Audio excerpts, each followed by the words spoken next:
वन्दितु सर्वसिद्धे ध्रुवमचलमणो ममं गतिं पते गच्छामि समयपावण विनमो सुधकेवली मणिनं नमः समयसाराय स्वानुभूत्या चकासते चित्स्वभावाय भावाय सर्वभावान्तरचिदे। समय सार जी ग्रंथालय के सर्वशुद्ध ज्ञान अधिकार में 219 नंबर के कलश के ऊपर चर्चा चल रही है, जो उत्थानिका रूप में 372वें गाथा की उत्थानिका रूप में है। इसमें आचार्य देव कह रहे सभी पदार्थ, सभी द्रव्य, सभी वस्तुएं अपनी अपनी उत्पत्ति की, उत्पत्ति मतलब उनकी जो भी पर्याय आदि की उत्पत्ति होती, परिणाम होते, परिणमन होते, वह स्वयं करने में परिपूर्ण है। और ऐसा होते हुए जो जीव तत्व दृष्टि से देखता है तो उसे तत्व दृष्टि में परद्रव्य अपनी उत्पत्ति कुछ करा सकता है, दिखता ही नहीं, प्रकाशित ही नहीं होता है। और ऐसा अमृत चंद्र कह रहे हैं हमें भी हमारे ज्ञान में प्रकाशित होते हुए नहीं दिख रहा है। वो भी उनके ज्ञान में जब जानते होंगे सम्यक मति श्रुति ज्ञान में, तो उन्हें ख्याल में आता होगा परद्रव्य कहाँ कुछ कर रहा है हमारा। जो करता हुआ भाषित हो रहा है वो अज्ञान दशा में, दो द्रव्य के बीच में। क्योंकि ये जिन शासन का वस्तु स्वरूप का ही कहो, जिन शासन तो वस्तु स्वरूप को कहने वाला है। वस्तु स्वरूप का सार यही है कि दो द्रव्य के बीच में कोई भी संबंध नहीं। जितने भी संबंध हमने खड़े किए, निमित्त नैमित्तिक आदि, ये व्यवहार से खड़े किए हैं, कहने मात्र के, उपचार के हैं, सहयोग को देख के, एक क्षेत्रागार देख के, संश्लेष आदि देख के कहे हमने। बाकी ऐसा दो द्रव्य के बीच में संबंध निश्चय से वहाँ नहीं होगा, नहीं हो सकता नहीं। और जो जीव ऐसा जानता है, क्या जानता है कि सर्वद्रव्य की उत्पत्ति अपने स्वयं के स्वभाव से होती है, वह जीव निर्भर हो जाता है। भूमिका अनुसार कर्तव्य करता है बट कर्ता नहीं बनता है। ये एक साथ हो सकता है, कर्तव्य भी चल रहा है और कर्ता भी नहीं बन रहे।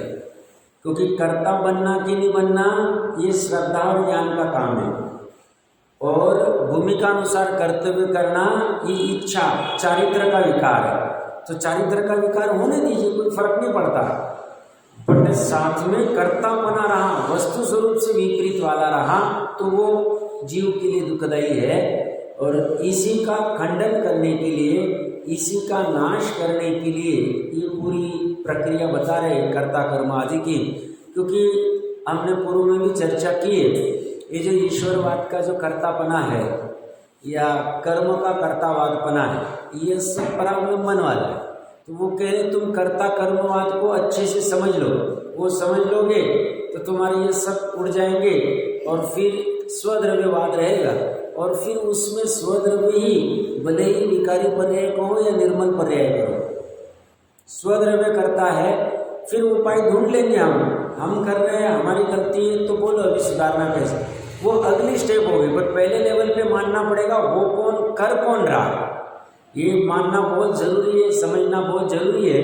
647 नंबर पेज के ऊपर श्लोकार्थ हमने पढ़ लिया था, 2-3 लाइन का देख लेते हैं। तत्व दृष्टि से देखा जाए तो, त्रिकाली आत्मा की अपेक्षा से देखा जाए तो, राग द्वेष को उत्पन्न करने वाला अन्य द्रव्य किंचित मात्र भी दिखाई नहीं देता है। क्योंकि जब हम तत्व की दृष्टि करते हैं, स्वभाव की तरफ जाते हैं, हमारी राग द्वेष उत्पन्न होते ही नहीं, और दूसरा द्रव्य दिखता ही नहीं कोई हमें। क्योंकि सर्वद्रव्यों की उत्पत्ति अपने स्वभाव से ही होती हुई अंतरंग में अत्यंत प्रकट प्रकाशित होती है। अमृत चंद्रदेव को अंतरंग में अत्यंत स्पष्ट प्रकट हो रही। तभी वो कह रहे हैं कि भाई सब द्रव्य अपनी अपनी उत्पत्ति अपने स्वभाव से करते हैं। ये जो राग द्वेष की उत्पत्ति है, ये अपना उत्पन्न करने का स्वभाव है, क्षणिक स्वभाव। क्रमबद्ध की अपेक्षा से देखें तो राग द्वेष का उत्पन्न होना या राग द्वेष का नाश होके वीतरागता की पर्याय होना, यह अपने क्रमबद्ध में चल रहा है, अपने स्वभाव से चल रहा है, स्वयं से चल रहा है, स्वयं का क्षणिक स्वभाव है, स्वयं का त्रिकाली स्वभाव नहीं। प्रकरण राग द्वेष का ही चल रहा है। तो वो राग द्वेष की उत्पत्ति भी मेरी अपने स्वभाव से हो रही है।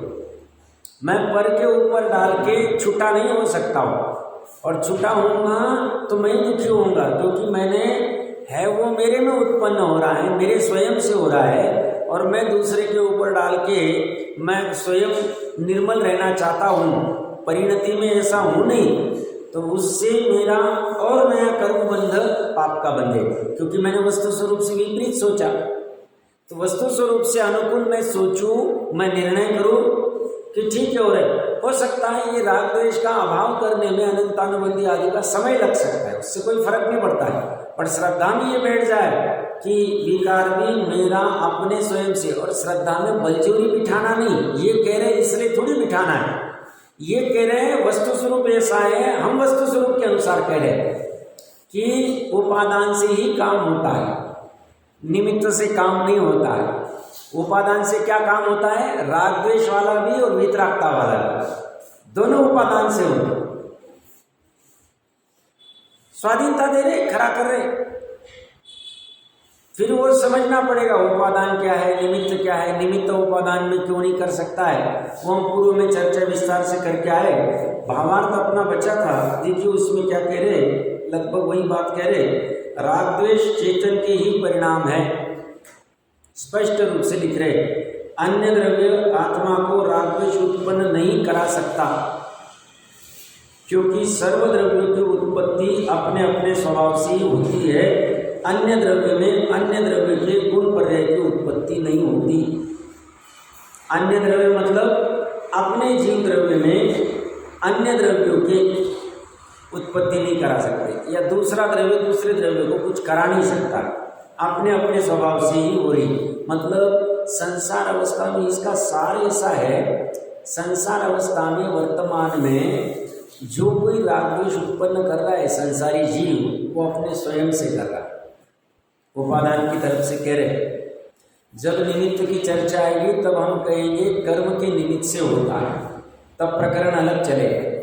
बट निश्चय से, अशुद्ध निश्चय से या सद्भुत व्यवहार से जीव ही राग द्वेष का उत्पन्न करने वाला है, स्वयं करता है। फिर कल जैसे चर्चा चल रही थी, राग द्वेष का उत्पन्न स्वयं करता है, तो राग द्वेष सुखदायी की दुखदायी निर्णय करना पड़ेगा। राग द्वेष जब होते तब अनाकुलता होती कि आकुलता होती, वो निर्णय करना पड़ेगा।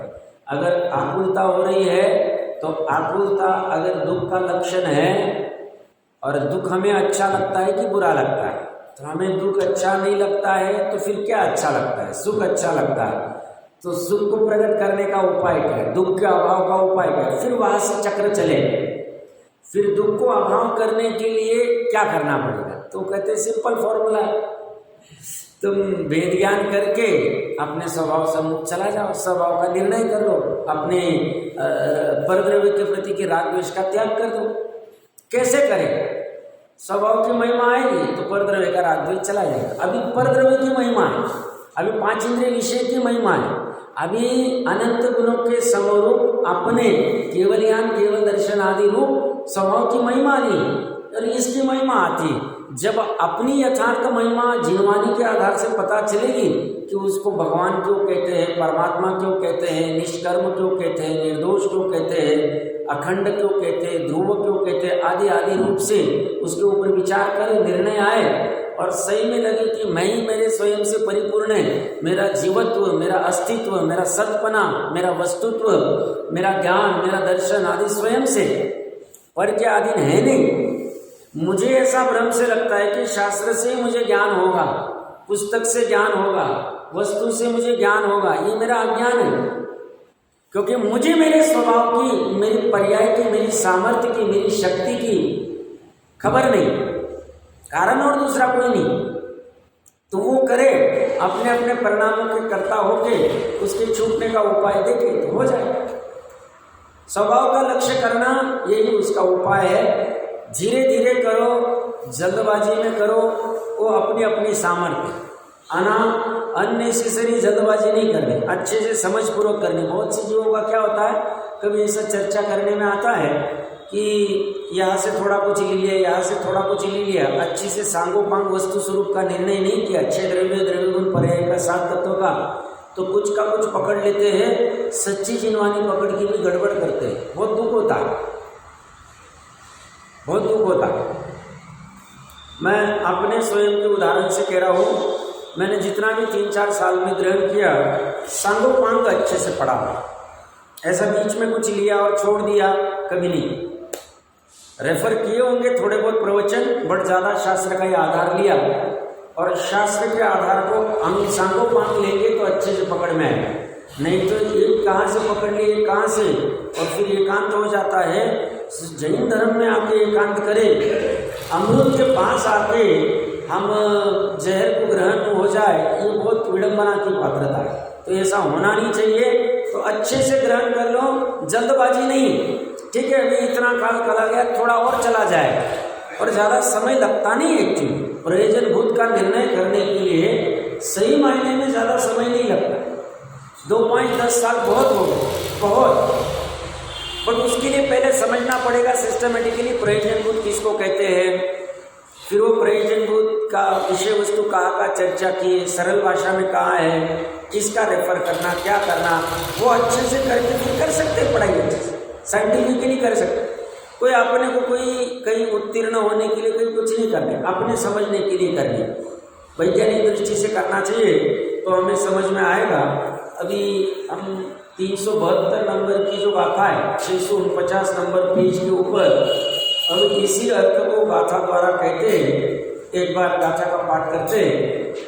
अन्न दवीरेण अन्न दवीयस्नो कीरदे गुणो पाऊ तम्मादु सौवदौवा उपज्जन्ते सामेन।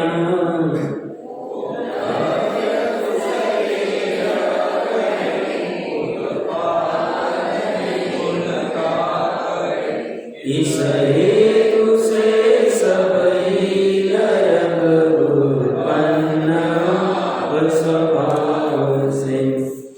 ये कह रहे द्रव्य दूसरे द्रव्य में उत्पाद नहीं, गुण का करे। गुण कह रहे चलेगा, अभी आगे चर्चा आएगी। इस हेतु से, इस कारण से सभी द्रव्य उत्पन्न आप स्वभाव से, अपने अपने से उत्पन्न होते। सरल अर्थ है, ज़्यादा चर्चा की जरूरत नहीं है, टीका में उदाहरण को देख लेंगे। गाथार्थ में देखिए क्या कह रहे हैं। अन्य द्रव्येण, अन्य द्रव्य से, अन्य द्रव्यस्य, अन्य द्रव्य के गुणोत्पाद, गुण की उत्पत्ति, गुण कहो पर्याय कहो चलेगा, क्योंकि गुण की नई उत्पत्ति तो होती ही नहीं है, होती तो पर्याय की उत्पत्ति है, बट कहने की भाषा है। न क्रियते, नहीं की जा सकती। अभी स्यादवादी इसमें कैसे समन्वय करता है, एकांतवादी क्या कहेगा, नहीं साहब इसमें कुंद कुंद देव ने गुण लिखा, या तो उन्होंने गलती कर दी, या तो कहेंगे नहीं साहब गुण की भी उत्पत्ति होती है। तो भैया ऐसा नहीं। तुम्हें अगर द्रव्य गुण पर्याय का अच्छे से तुमने बेसिक पढ़ाई की है, तुम्हें पता है कि नए गुण उत्पन्न होते नहीं है, हो सकते नहीं है, ये आगम भी कहता है। और तुम तर्क युक्ति अनुमान से सोचो, ये होने लग जाए तो कितनी विडंबना हो जाएगी। तुम्हारे में नया से कोई गुण उत्पन्न हो गया, तो अगर नया उत्पन्न हो सकता तो नाश भी हो सकता है, तो ये चलेगा तो तुम्हारा कितना संकट खड़ा हो जाए। पर्याय का ऐसा नहीं, पर्याय का स्वभाव ही ऐसा क्यों होता है कि गुण की उत्पत्ति होती नहीं है, पर्याय की उत्पत्ति और नाश होती है, पर्याय बदलते, स्वभाव वस्तु का स्वरूप है। सब हम क्यों माने, एक तो सर्वज्ञ ने ज्ञान में देखा, उनकी दिव्य ध्वनि में आया, परंपरा से जिनवानी में आ रहा, साहब इस जिनवानी को हम क्यों माने। भैया इसके 7 तत्व द्रव्य गुण पर्याय को अच्छी से शांति से समझोगे तो तुम्हें स्व संवेदन होगा, उससे निर्णय कर लेना कि ये सही कह रहे। स्व संवेदन जब तक नहीं होता है, परीक्षा करना प्रयोजन बुद्धि। तो यहाँ गुण लिखा है, वो नए गुण उत्पत्ति अपेक्षा से नहीं, पर्याय को गुण कहने में कोई फर्क नहीं पड़ता। और गुण की वो उत्पत्ति कैसी होती, कल मैं कह रहा था, ध्रुव ध्रुव ध्रुव रूप जो हो रही उसकी उत्पत्ति चल रही है गुणों की, वो भी ले सकते, कोई फर्क नहीं पड़ता।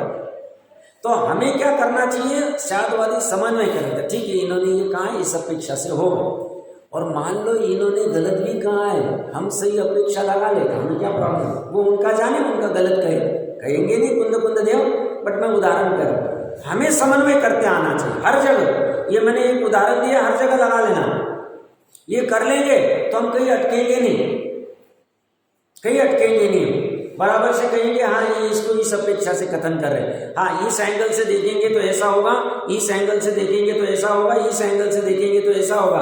अनेक एंगल है देखने के, कभी पर्याय के एंगल से देखेंगे, कभी गुण के एंगल से देखेंगे, कभी द्रव्य के एंगल, कभी प्रमाण के एंगल से देखेंगे, अपेक्षा देखते आना चाहिए।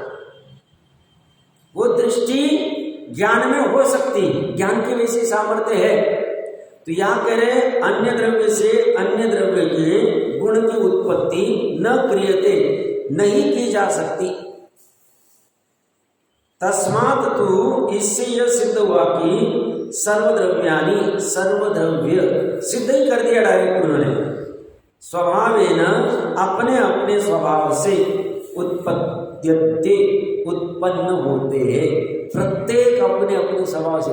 तीन लोक में जितना कुछ उत्पन्न हो रहा है पर्याय आदि, जितना कुछ परिणमन चल रहा है, उद्गल की भी अनेक प्रकार की पर्याय चल रही, जैसे जंगल आदि में नए नए बीज के अंकुर उग रहे हैं अपने आप, वो पेड़ बड़े हो रहे हैं, फल पौधे लग रहे हैं, कौन क्या कर रहा है, हम क्या करते हैं, हमारे घर के बाहर कोई पेड़ पौधा लगाया, हमने किया ऐसे, हमने ये बीज बोया, मैं पानी डालता हूँ, मैं खाद डालता हूँ, कर्ता बन जाते। अरे वो उसकी योग्यता से उत्पन्न हो रहा है, ठीक है, तुम उसकी उत्पत्ति के कारण हो, तुम्हारा जो राग है उस बीज को बोने का, उसको पानी देने का, खाद देने का, उसका तुम उस भाव का कर्ता होना है तो हो, बट वो भाव है, भाव है, राग का भाव दुख का भाव है, भूमिका अनुसार अभी पेड़ लगाने का भाव होगा, मैं नहीं कह रहा हूं, पेड़ को पानी डालने का भाव होगा, बट श्रद्धा ने मैं इतने भाव का ही करता हूँ, एक ये भाव मेरे लिए दुखदाई है, दो इस भाव का अभाव के बिना एटलीस्ट कर्ता बुद्धि वाले मेरा मोक्ष मार्ग प्रकट नहीं होगा, ये श्रद्धा में होना चाहिए। फिर तुम कितना भी पानी दो और कितनी भी कॉलर टाइट करो, कोई फर्क नहीं पड़ता। तो विश्व में सब चल रहा है आराम से, आराम से चल रहा है, 343 घनरज्जु वाला, ये कुछ भी नहीं, एक कण मात्र नहीं, और हम कर्ता बन बैठे। ये बोलते सर्वद्रव्यों का अपने अपने स्वभाव से उत्पत्ति होती है, उत्पन्न होते हैं, सब अपने अपने इसमें आराम से कर रहे हैं। कल से हम इस कलश की और इसके संदर्भ में चर्चा चल रहे, कल से आज 24 घंटे में हमने किस किस की उत्पत्ति करी, परद्रव्य क्या क्या करा, नहीं सब घर का ये मैंने किया, ये मैंने किया, ये मैंने किया, हाँ क्या करने में बाधा नहीं, कर्ता होने में बाधा है, बड़ा खतरनाक कर्तापन। और इतना निर्वाह कर रहे, शांति आएगी, कशाय क्या काम की, समझ में नहीं आता। साक्षात अगर अच्छे से सोचे तो ख्याल में आता है कि हम अपने स्वयं के कर्ता नहीं। कल हमने चर्चा की थी, 6 द्रव्य की भी की थी और अपने आत्मा के अस्तित्व आदि की भी चर्चा की थी। जब हम अपने ही कर्ता नहीं है, कर नहीं सकते उसको अलग से, और उसके लिए करते हुए प्रयास भी नहीं करते दिखते, हमारे अस्तित्व की वस्तुत्व की पर्याय करने में कुछ नहीं करते, तो फिर दूसरे का कहाँ से लेके बैठ रहे, कितना भार, कितना सिर क्यों दुख रहा है हमारा, हमें माइग्रेन क्यों हो जाता है, हमें किसी ने कुछ कहा कि हम क्यों डिस्टर्ब हो जाते, हम तुरंत बीपी बढ़ने लग जाते, क्या कारण, कर्ता बन बैठे, कर्ता बना छोड़ने को तैयार नहीं, छोड़ने में कितना समय लगेगा, अंतर्मुरत वस्तु स्वरूप समझे, तत्व विचार करे, निर्णय करे। आचार्य देव कह रहे आगम का सेवन युक्ति का आलम्बन लगा काम हो जाए।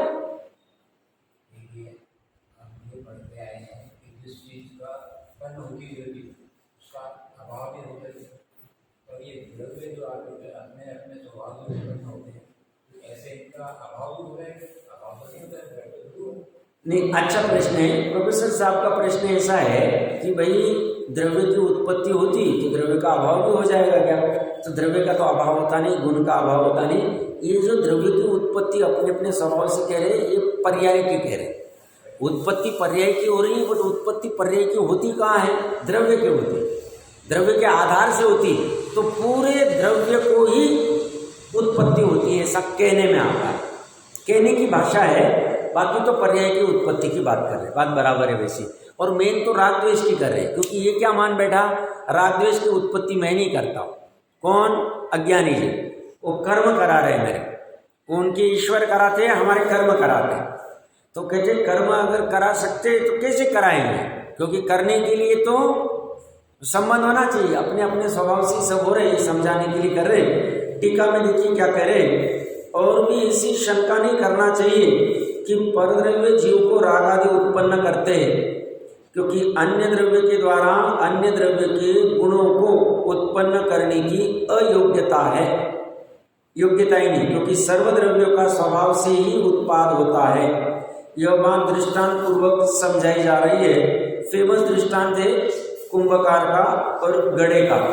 मिट्टी घटभाव रूप से उत्पन्न होती हुई कुम्हार के स्वभाव से उत्पन्न होती है या मिट्टी के स्वभाव से? यदि कुम्हार के स्वभाव से उत्पन्न होती हो तो जिसमें घट को बनाने के अहंकार से भरा हुआ पुरुष विद्यमान है और जिसका हाथ घड़ा बनाने का व्यापार करता है, ऐसे पुरुष के शरीर आकार घट होना चाहिए, बट तो पुरुष आकार ही रहता है, घट आकार होता ही नहीं। 50 घड़े बना दिए उसने, गर्मी में बेचारे बनाते होंगे बहुत सारे घड़े, या उसके पहले ही बनाना चालू करते होंगे, बट वो तो पुरुष आकार ही रहते, घटाकार होते ही नहीं तो पहले घड़े में ही घटाकार हो जाए। तो बोलते अगर वो बनाता है कुम्हार तो फिर पुरुष के शरीर आकार घट होना चाहिए, परंतु ऐसा तो नहीं होता, प्रत्यक्ष प्रमाण है। क्योंकि अन्य द्रव्य के स्वभाव से किसी द्रव्य के परिणाम का उत्पाद देखने में नहीं आता।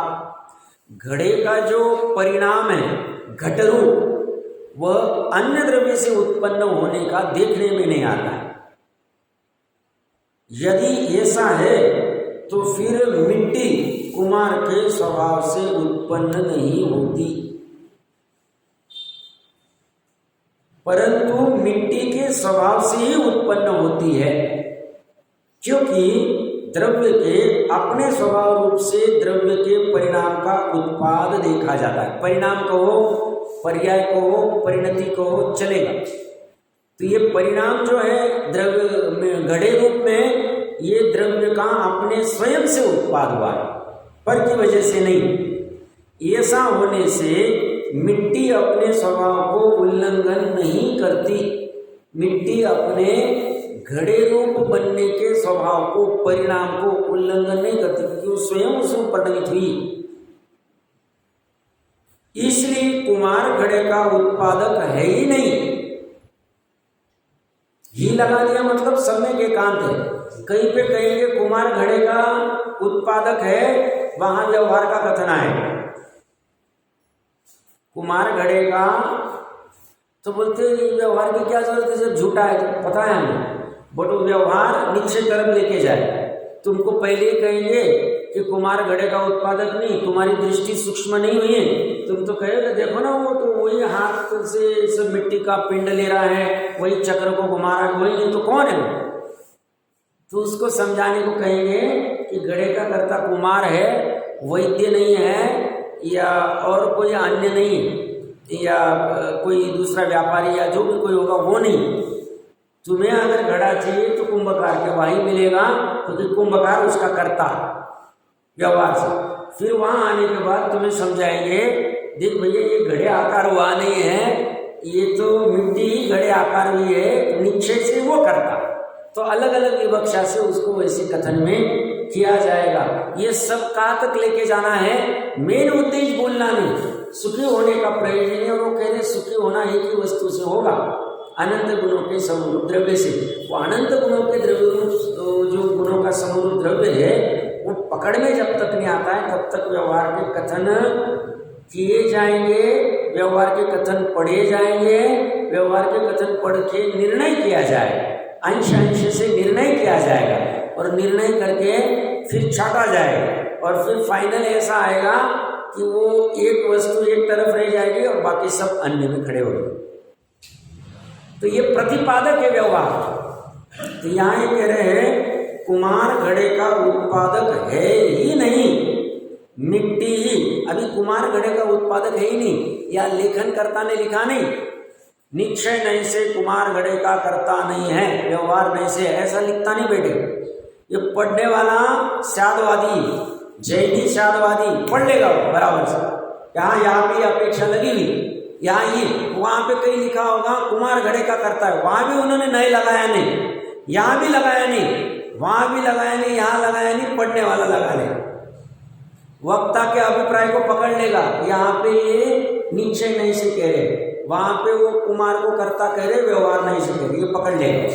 नहीं पकड़ेगा तो गड़बड़ हो जाएगी, बोलेगा जिनवानी बेकार है, झूठी है। देखो वहाँ पे कर्ता कह रहे, यहाँ पे नहीं कह रहे। भैया जिनवानी झूठी नहीं है, जिनवानी सच्ची है, सात पद लगा हुआ, तू लगाता नहीं, वो तेरी गलती।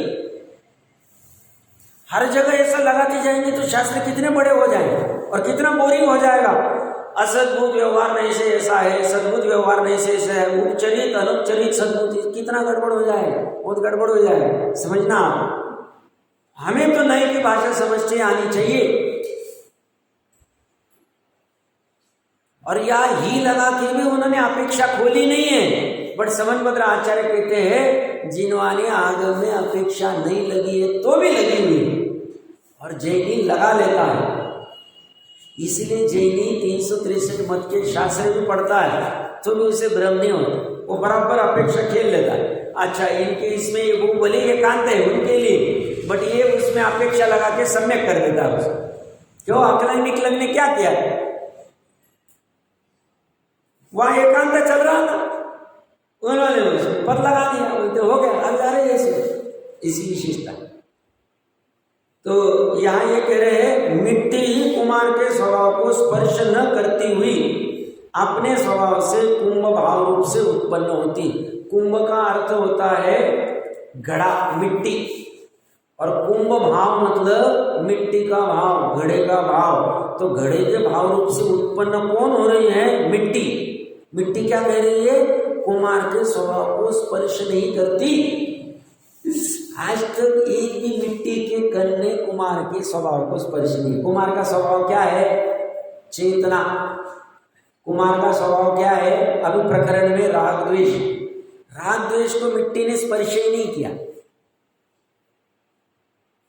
अभी ऐसा ही ये कुमार का उदाहरण। अभी हम, हमारा काम क्या है? हमने अलग से होमवर्क करना चाहिए। धन अपने धन भाव रूप से उत्पन्न होता है, वह धनवान को स्पर्श ही नहीं करता। हम क्या करते? धन का कर्ता मैं, धन को कमाने का कर्ता मैं, प्रॉपर्टी खड़ी होने का कर्ता मैं, घर बनाने का कर्ता मैं, आदि आदि सब कर्ता बनते। जैसे मिट्टी कुम्हार के स्वभाव को स्पर्श नहीं करती, वैसे धन जीव के स्वभाव को स्पर्श नहीं करते। जीव मतलब जो कर्ता बन रहा है, अज्ञानी। वो प्रॉपर्टी जीव के स्वभाव को स्पर्श नहीं करती, वो घर जीव के स्वभाव को स्पर्श नहीं करता, वो गाड़ी और जो कुछ लेना है ले लो आप, कर्ता बनते हैं ना। हमने तो खरीद के लाई सबका, वो कह रहे वो स्पर्श ही नहीं कर रही, स्वभाव टच ही नहीं कर सकती, ऐसा स्वभाव है उसका।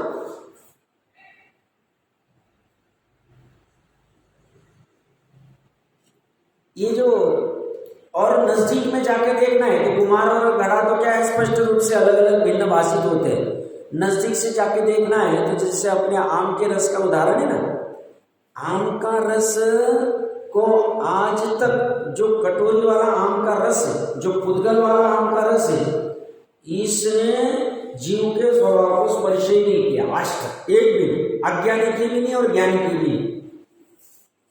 नजदीक की बात कह रहा हूं मैं, विचार करना। ये अगर बात बैठती तो बहुत अच्छा, नहीं बैठती तो विचार करना। क्या कह रहा हूं मैं कटोरी का आम का रस जीव ने ग्रहण किया केवल आहार के रूप में। ग्रहण करने के बाद में भी उसने आत्मा के स्वभाव को स्पर्श नहीं किया, मेरे स्वभाव को स्पर्श नहीं किया, एक कण मात्र में नहीं, और अनादिकाल से आज तक एक भी बार नहीं की। तो क्या हुआ, वो एक पर्टिकुलर मर्यादा में आने के बाद में ज्ञान में आम का रस झलका, उसका स्पर्श किया है, उस मीठेपन में, वो ज्ञान की योग्यता। अच्छे समझना है, बहुत महत्वपूर्ण है। ये रहे, हम निर्वार हो जाए, फिर इसका अर्थ भोजन छूट जाएगा, आम का रस खाना छूट जाएगा, ऐसा करने की जरूरत नहीं। अभी खाने का आम का रस, अभी कुछ भी करना, अभी कोई बाधा नहीं, बट दिमाग में जो मिथ्यात्व पड़ा है उसको दूर करना है। वो दूर हुए बिना काम ही नहीं होगा। मिथ्या श्रद्धा क्या पड़ी है, आम का रस खाते, और आम का रस जैसे मिट्टी कुमार के स्वभाव को स्पर्श नहीं करती, वैसे आम का रस जीव को स्पर्श ही नहीं करता। शक्कर स्पर्श नहीं करते साहब, हमें मिठाई दूध चाहिए, हमें उबलता हुआ गर्म दूध चाहिए, अरे वो उष्णता स्पर्श ही नहीं करती आत्मा को। अभी उबलता हुआ दूध पीने में बाधा नहीं, ज्यादा शक्कर वाला दूध पीने में बाधा नहीं, श्रद्धा की बात चल रही। और चौथे गुण स्थान में ये सेवन करते हुए भी श्रद्धा ठीक होती है, इसलिए न सेवते ऐसा कहते हैं। सेवते हुए भी नहीं सेवते हुए, भोगते हुए भी नहीं भोगते हैं, उनके भोग निर्जरा के कारण है, इसी अपेक्षा से कहा जाता है, क्योंकि उनके श्रद्धा में गड़बड़ी, वो ऐसा मानते ही नहीं कि हमने ये आम के रस को ग्रहण किया, शक्कर को ग्रहण किया, गर्म दूध को ग्रहण किया, फलाने को किया, ऐसा कोई मान्यता उनकी होती नहीं। अभी भूमिका अनुसार सब चलेगा, सब चलेगा मतलब जैसी जैसी कमजोरी होगी वैसे सब उपाय चलेंगे पांच इंद्रिय विषय के, अभी उसमें बाधा नहीं, उसको हम रोक नहीं लगा रहे, अभी उसको होने दो, छठवें गुण स्थान तक चलने दो। छठवें गुण स्थान में पांच इंद्रिय विषय आएंगे तो देख लेंगे।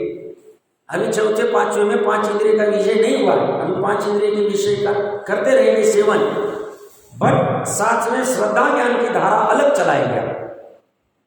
वो धारा खड़ी होनी चाहिए, वो खड़ी हो जाए हमारा बहुत काम हो जाएगा, बड़ा काम हो जाएगा।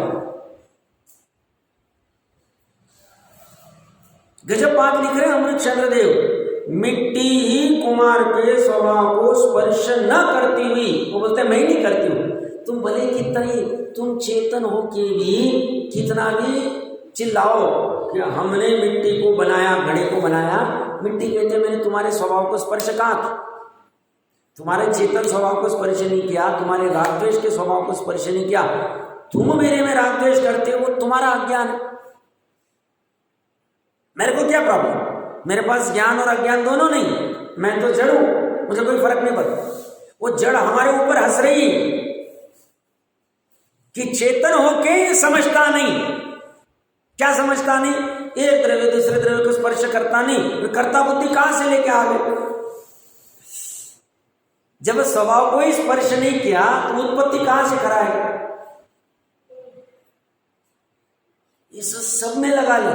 तो कोई कहेगा साहब हमने इतना 10, 20, 30, 40, 50, 60, 70 साल से इतना मेहनत करके ये सब खड़ा किया है, ये 100 करोड़ 500 करोड़ 1000 करोड़ जो कुछ खड़े किए होंगे, इसका क्या है, वो हो गया भ्रम, अभी तो छोड़ो वर्तमान में, भूतकाल का भ्रम अभी और चलने दोगे तो कितना खतरनाक है। फिर अभी भ्रम दूर नहीं करोगे, फिर संगी पंचेंद्रिय का भाव कब मिलेगा भ्रम दूर करने के लिए, तो अभी कर दो, ठीक है अभी दूर कर देते, ठीक है इसके कर्ता बनना छोड़ देते, पर द्रव्य की उत्पत्ति का कर्ता बनना, ज्ञान करो छूट जाए,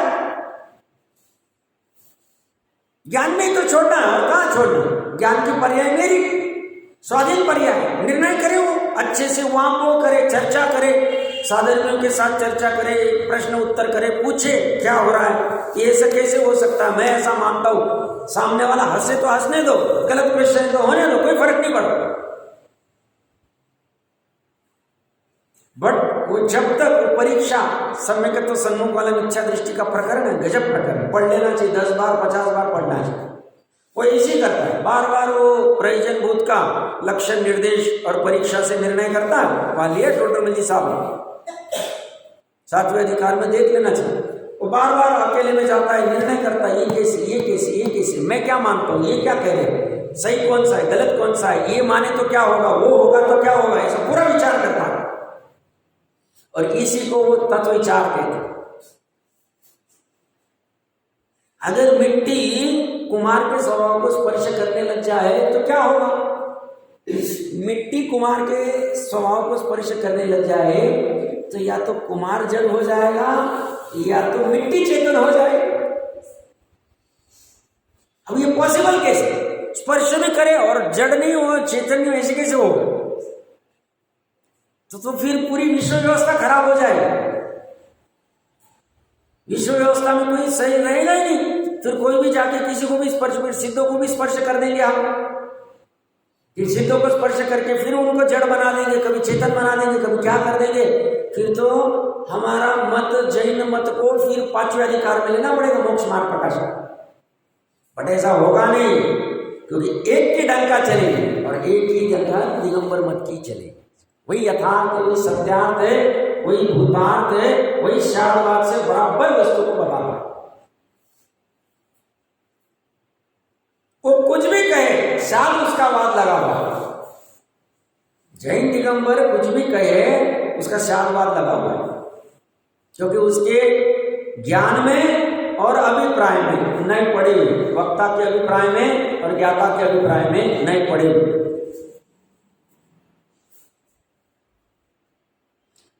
तो धन ने आत्मा के स्वभाव को स्पर्श ही नहीं किया, घर ने किया ही नहीं, पुत्र ने आत्मा के स्वभाव को स्पर्श ही नहीं किया मेरे आत्मा के। तो मैं पुत्र का कर्ता कहां से हुआ, कहां से हुआ? तो सब छोड़ दो, सब करना कौन कहेगा? कर्ता बना छोड़ दो, कर्तृत्व करो, कर्तव्य करो। कर्तव्य करने में हम कहां रोक रहे हैं? आवश्यक जितने कर्तव्य सब करो।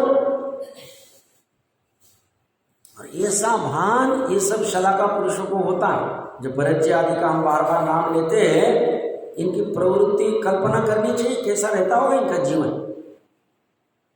इतना सब तामझाम रह के भी कैसे बैलेंस रहते होंगे, अंदर में श्रद्धा कैसे 24 घंटे 365 दिन सब उनकी वाह वाह वाह वाह, यश नाम कीर्ति सब तरफ फैल रहा है, और फिर भी उसमें हम नहीं कर रहे, राग नहीं कर रहे, अनंतानुबंधी का उनको विकल्प नहीं आ रहा है। कैसे होगा?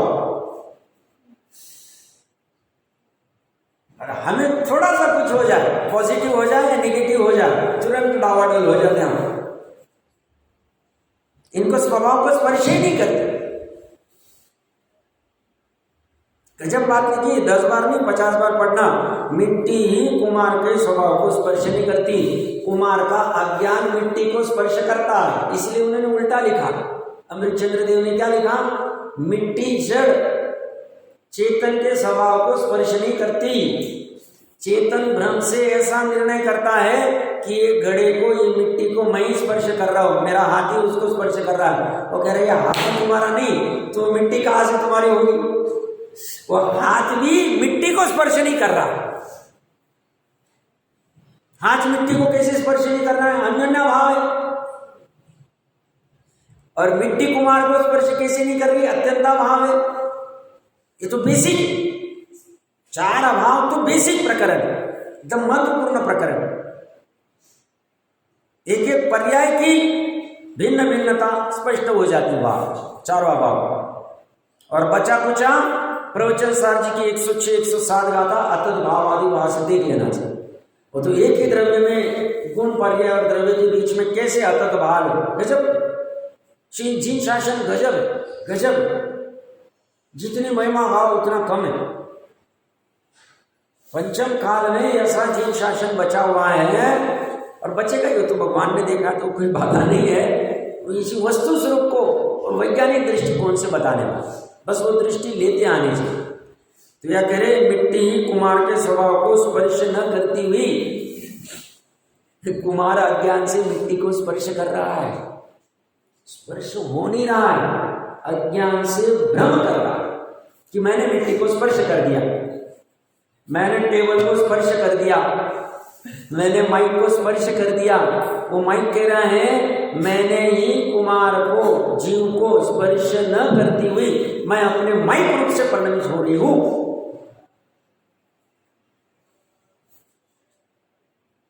कला अगर मैं करता हूँ इसका उत्पत्ति का, कभी कभी ये खराब हो जाता है, चलता ही नहीं, हम क्या करते हैं, अरे उधर वायर देखो, इधर ये देखो, वो देखो, नहीं सब हो नहीं रहा है, 10 बार करते। हमें तभी निर्णय होना चाहिए कि जब अब नहीं कर पा रहे तो इतने दिन हम करता थे ही नहीं, भ्रम से मान बैठे थे कि इसको चलाने वाले हम क्या कर सकते, कुछ भी नहीं कर सकते। सब ऐसा होगा तो सब हम हतोत्साही हो जाएंगे, हतोत्साही नहीं, निर्भर हो जाओ, तो फिर अपने आप जो अनावश्यक चीजों में अपना उपयोग उलझा हुआ है ना, भ्रम करके कि परद्रव्य में ऐसा करूंगा तो ये हो जाएगा, वैसा करूंगा तो वो हो जाएगा, ये करूंगा तो ऐसा हो जाएगा, ये सब भ्रम दूर हो जाएगा, दूर हो जाएंगे तो निर्भर हो जाएगा। अभी जीवन का मजे लूटो तुम, अभी तुम चतुर्थ काल का सुख लूट सकते हो, पंचम काल में भी तुम्हें वो कला आनी चाहिए। और जैनी वो सिखाता, जिनवानी वो सिखाती कला, हम नहीं कला ले, हमारी गलती। उपाय अगर उल्टे करेंगे तो दुखी होगा, उपाय सही करने चाहिए। सही उपाय है कि एक तरफ जाओ, अनेकता को छोड़ो, व्यग्रता को छोड़ो, भेद को छोड़ो, अभेद की तरफ चले जाओ, हो गया काम।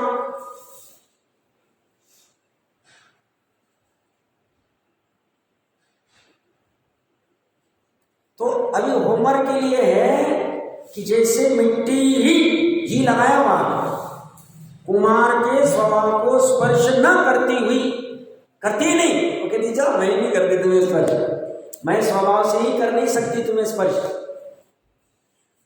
उसको स्पर्श न करती हुई अपने स्वभाव से कुंभक भाव रूप से उत्पन्न होती है, घड़े भाव रूप से उत्पन्न होती है, वैसी अभी जहां जहां कहते ना इन सबको हमने स्पर्श किया, इन सबको हमने खड़ा किया है चेतन अचेतन के संदर्भ में। भाई का जीवन मैंने बनाया, उसका व्यापार का लाइन मैंने ही लगाया, ये जितने जितने स्पर्श कर रहे हैं, अब उल्टा सोचना क्या वो कह रहा है कि हमने तुम्हारे स्वभाव को स्पर्श किया है, कुछ किया है, कुछ नहीं किया। तो फिर जल्द से जल्द भ्रम दूर कर दो और सुखी हो जाओ। ये आगे कह रहे हैं, इसी प्रकार सभी द्रव्य स्वपरिणाम पर्याय से, स्वपरिणाम पर्याय से, परिणाम पर्याय एक ही चीज है, अर्थात अपने परिणाम भाव रूप से उत्पन्न होते हुए निमित्तभूत अन्य द्रव्य के स्वभाव से उत्पन्न होते हैं। किस स्वभाव से? यदि निमित्तभूत अन्य द्रव्य के स्वभाव से उत्पन्न होते हो तो उनके परिणाम निमित्तभूत अन्य द्रव्य के आकार के होने चाहिए, परंतु ऐसा तो नहीं होता। निमित्तभूत से होता नहीं, निमित्त सिर्फ उपस्थित है, उपस्थिति में हमें बाधा नहीं, बट उपस्थित जो है वो हमारा करने लग जाए तो उसमें हमें बाधा है। तो बोलते उस आकार का होना चाहिए। कौन से आकार का? या घड़े का उदाहरण दिया, ऐसी वो भी राग के आकार का होना चाहिए। राग का उदाहरण दे, बट वो राग का आकार का हो ही नहीं रहा परद्रव्य, तो परंतु ऐसा तो नहीं होता, क्योंकि अन्य द्रव्य के स्वभाव रूप से किसी द्रव्य के परिणाम का उत्पाद दिखाई नहीं देता। जबकि अभी जैसे जीव क्रोध भाव रूप होता है, पुद्गल कहाँ उस क्रोध भाव रूप होता है, तो पुद्गल कैसे करा सकता है जीव को? पुद्गल स्पर्श ही नहीं करता है जीव के स्वभाव, जीव के स्वभाव को स्पर्श ही नहीं करता है, तो फिर उस आकार रूप पुद्गल कैसे बन जाएगा? पॉसिबल ही नहीं। अब विचार करना, अच्छा द्रव्य कर्म की बात चल रही है, तो जबकि ऐसा है तो सर्वद्रव्य निमित्तभूत अन्य द्रव्य के स्वभाव से उत्पन्न नहीं होते। सभी द्रव्य नित्य है, एक भी द्रव्य को छोड़ा नहीं, तीन लोक में जितने भी द्रव्य है वह निमित्तभूत अन्य द्रव्य के स्वभाव से उत्पन्न नहीं होते, परंतु अपने स्वभाव से उत्पन्न होते हैं, निर्मल रूप या मलिन रूप। और ये स्वाधीनता इतनी अच्छी है कि जैसे हमारे राग द्वेष की पर्याय हो रही थी, और मान लो हमें सम्यक दर्शन हो गया, मुनिपन अंगीकार कर लिया, केवल ज्ञान हो गया, पंचम काल में होगा नहीं, मान रहे हो, तो प्रॉब्लम क्या आता था पता? अगर दूसरे द्रव्य की वजह से कि भाई हमारी राग द्वेष को आपने दूर कर दिया, अच्छा हो गया, और हमारा केवल ज्ञान की तो करता वो बन जाए। तो इन्होंने क्या किया? इन्होंने कुछ किया ही नहीं। तो ये अच्छा है। राग द्वेष भी हमने किया और केवल ज्ञान की पर्याय भी हमने ही की, सम्यक दर्शन की पर्याय भी हमने ही की। राग द्वेष का अभाव भी हमने ही किया और केवल ज्ञान की पर्याय भी हमने की। तो हम करता होते तो फिर कल दूसरा क्रेडिट नहीं ले सकते। ये बात अलग है, व्यवहार से हम पंच परमेष्टि आदि को क्रेडिट देंगे, देना भी चाहिए कि साहब आपने इतनी सुंदर जिनवानी बताई, नौ देवताओं को हम सिर के ऊपर ही धरेंगे, ऐसा नहीं, व्यवहार को छोड़ेंगे। छठवें गुण स्थान तक हम व्यवहार का बराबर पालन भी करेंगे, बट ऐसा करते हुए श्रद्धा में ये रहेगा पंच परमेष्टि ने मेरे राग द्वेष को दूर करने के लिए कुछ किया नहीं, द्रव्य कर्म ने मेरे राग द्वेष को उत्पन्न करने के लिए कुछ किया नहीं। अगर द्रव्य कर्म मेरे राग द्वेष को उत्पन्न करने लग जाए जीव के, तो द्रव्य कर्म के उपशम से से मेरे राग द्वेष दूर होने लग जाए, तो बनाने वाला भी और निकालने वाला भी वही होगा करता, तो फिर तो बड़ा संकट खड़ा हो जाए। तो राग द्वेष मैंने ही किए, राग द्वेष का अभाव मैंने ही किया, केवल ज्ञान की पर्याय या सम्यक ज्ञान की पर्याय मैं ही नहीं कर रहा हूं, सम्यक ज्ञान केवल ज्ञान की पर्याय मैं ही करूंगा अपने स्वभाव से। आ गया पुरुषार्थ, लगा लो, खड़ा कर लो, और फिर जो करना पड़े वो सब कर लेंगे। हम समझेंगे ना करना क्या पड़ रहा है, कठिन कुछ भी नहीं करना पड़ रहा। वो तो कह रहे सिंपल क्या करना है, जिनवानी के सामने बैठो, पढ़ो, उसके ऊपर विचार करो, दो ही चीजें कह रहे, और भावना करो, तीन चीजों के अलावा कह क्या रहे। तुम्हें कुछ भी नहीं कह रहे, तुम्हें इतना 500 किलोमीटर दूर का वो तीर्थ है, वहां जाना ही पड़ेगा हर 4 महीने में। महाराष्ट्र में हमारे कोई परिचित भाई है, वो गुजरात में कोई संकेश्वर या कोई XYZ क्षेत्र होगा, हर अमावस्या को जाते, कुछ पर्टिकुलर डेट है, हर महीने जाते। ले अभी तक मेरे 50-60 बार हो गए। हम कुछ नहीं कह रहे, हम कह रहे तुम एक जमीन एक कदम ही आधा वाट अवलंबन। जिनवानी में हम उपचार से अवलंबन को कह रहे, क्योंकि हमें पता ही नहीं द्रव्य गुण क्या है, सात तत्व क्या है, देवगुरु शास्त्र क्या है, आपा पर क्या है, इसलिए हमने मजबूरी में इसको खड़ा किया। इसको भी बाद में दूर कर देंगे,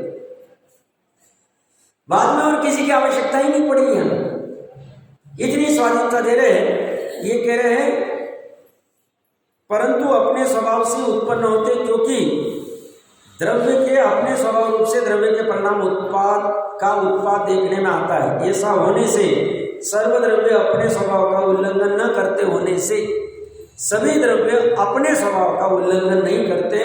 निमित्तभूत अन्य द्रव्य अपने अर्थात सर्वद्रव्यों के परिणामों के उत्पादक है ही नहीं। सर्वद्रव्य ही निमित्तभूत अन्य द्रव्य के स्वभाव को स्पर्श न करते हुए अपने स्वभाव से अपने परिणाम भाव रूप से उत्पन्न होते। जैसे कुंभकर्ण में वहां कहा ना, मिट्टी ही कुमार के स्वभाव को स्पर्श न करती हुई अपने स्वभाव से कुंभ भाव रूप से उत्पन्न होती है। ऐसी या कह रहे सर्वद्रव्य ही, वहां मिट्टी लिखा था या सर्वद्रव्य ही लिख रहे, निमित्तभूत अन्य द्रव्य के, निमित्तभूत अन्य द्रव्य मतलब आत्मा आदि, उनके स्वभाव को स्पर्श न करते हुए, आत्मा के स्वभाव को स्पर्श न करते हुए अपने स्वभाव से कौन सा, दूसरा वाला द्रव्य अपने परिणाम भाव रूप से उत्पन्न होते। तो जो हमने सर्वद्रव्य लिखे, सर्वद्रव्य वहां हम धन गाड़ी आदि जहां जहां अपना राज सब लगा लेते और कह रहे वो मुझे स्पर्श ही नहीं कर रहे, और वो अपने अपने स्वभाव से अपने परिणाम भाव रूप से उत्पन्न हो रहे, तो मुझे इन सब के कर्तापना लेने की आवश्यकता नहीं है। पुण्य पाप के उदय से जो कुछ हो रहा है उसका तमाशगिर कैसे हो सकते, वो कला प्रकट करनी चाहिए। महाभारत में जयसेन जी साहब क्या कहते और जयसेन आचार्य देव जी, उसकी चर्चा हम